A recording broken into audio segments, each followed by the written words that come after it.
My guest tonight has done just that in Congress. Democratic Congressman Joe Neguse of Colorado served as a House impeachment manager for Donald Trump's second impeachment over his incitement of the January 6th insurrection. He joins me now. Congressman, good to see you in person. Good to see you, Ali. Thanks for having me on. You're one of the very few people in this country who've been through this process, albeit it was earlier. You had less information. You had to move very fast because that impeachment took place very soon after the insurrection. What's your sense of what's going on with Jack Smith, the target letter, the things that we hear Donald Trump may be charged with? Are you satisfied that those are the right things, first of all?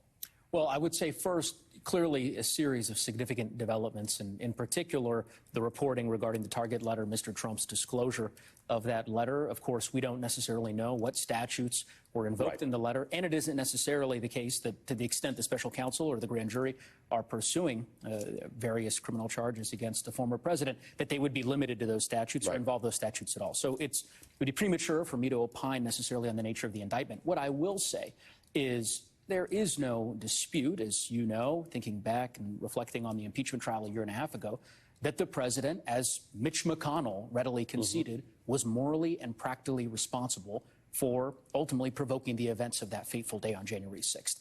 And we believed he was ultimately guilty of constitutional crimes, ultimately the constitutional crime for which he was impeached. A trial was held in the Senate, the most bipartisan vote for conviction in the history of presidential impeachments, notwithstanding that it didn't meet the constitutional two-thirds standard for a vote. So look, at the end of the day, as Mitch McConnell, again, at the risk of quoting him too often, but he has and said this previously, that no former president is immune to civil liability or criminal liability. At the end of the day, the special counsel, the Department of Justice, are going to make the judgments that they believe are consistent with the law and the facts. And I am comfortable with whatever decisions the special counsel and a grand jury may or may not reach. What's your sense of the decision about making certain charges and how that differs between what you did in the impeachment and what Jack Smith has to do? Jack Smith's got a clock.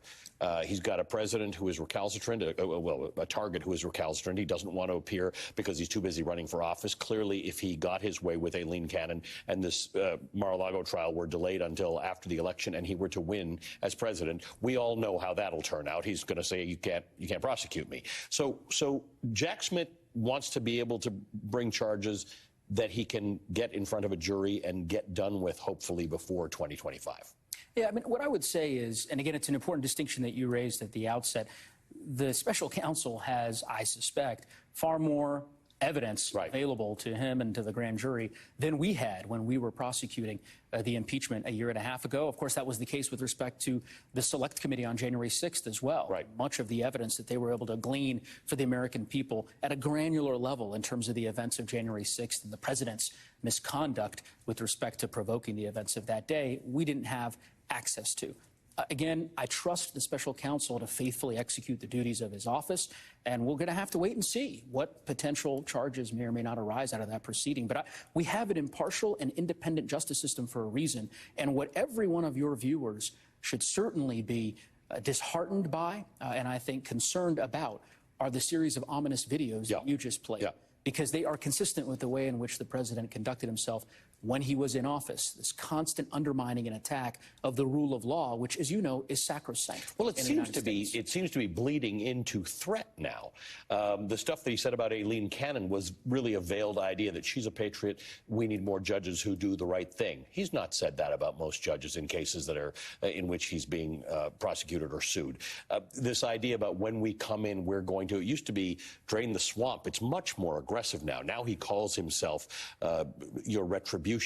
There's sort of an ugliness around this that we see a little bit of in the House now with the Weaponization Committee. There's this idea that the power of the government could be brought to bear against those who are his opponents or critics. Yeah, and look, that is a direct byproduct of the stranglehold that former President Trump continues to have on the Republican Party writ large. His shadow looms large within the House Republican caucus. The extremists have unfortunately taken power. And you see this every week with these incoherent hearings that they have continued to conduct at the taxpayers' expense. You see it in the policies that they are pursuing to restrict freedoms, undermine voting rights, and of course, to say nothing of their work to try to undermine the economic progress that our country has made in the last few years under President Biden and congressional Democrats' leadership. So, yes, it's deeply concerning, and ominous is probably the best word that I could use to describe. But you can, if you can get inside Donald Trump's head, which we can't, but it's different, right? We understand why he does this, and people like Ruth Ben-Ghiat write books about why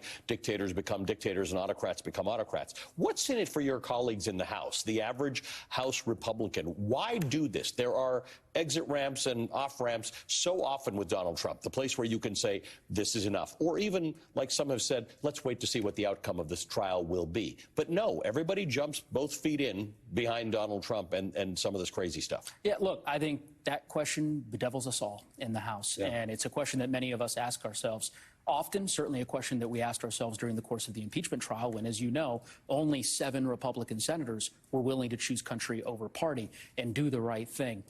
And I don't have a good answer for you. That's a question that I think we have to pose to Republican members of Congress. And by the way, other Republicans of good faith who had to tell them to take back their party and, you know, to sort of prevent it from descending into the abyss, as unfortunately it has been on this, you know, sort of course for quite some time now. What do you know now that you didn't know when you were an impeachment manager around January 6th? Because since then there's been the House January 6th committee, and then there have been these investigations and the indictment in Mar-a-Lago. Is there anything that was really key that you didn't know, or do you feel like you had most of the story back then? No, I mean, we had a lot of the story, but of course, as you referenced, the impeachment trial happened within 6 weeks of January 6th. You know, there is a lot that we've learned about the president's conduct during that day that we didn't necessarily know during the course of the trial. Just some of the disclosures, for example, Ms. Cassidy Hutchinson, who testified in front of the Select Committee on January 6th, very powerful and compelling testimony.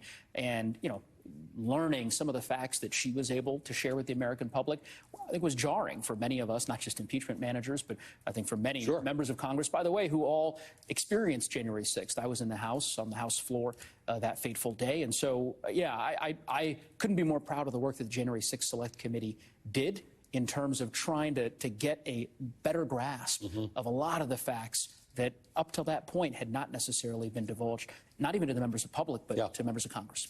Congressman, good to see you. Good to see you. Thank you for being here. It was a nice surprise when I heard that you were going to be here in person. Congressman Joe Neguse, impeachment manager in Donald Trump's second impeachment and a congressman of Colorado. All right, coming up.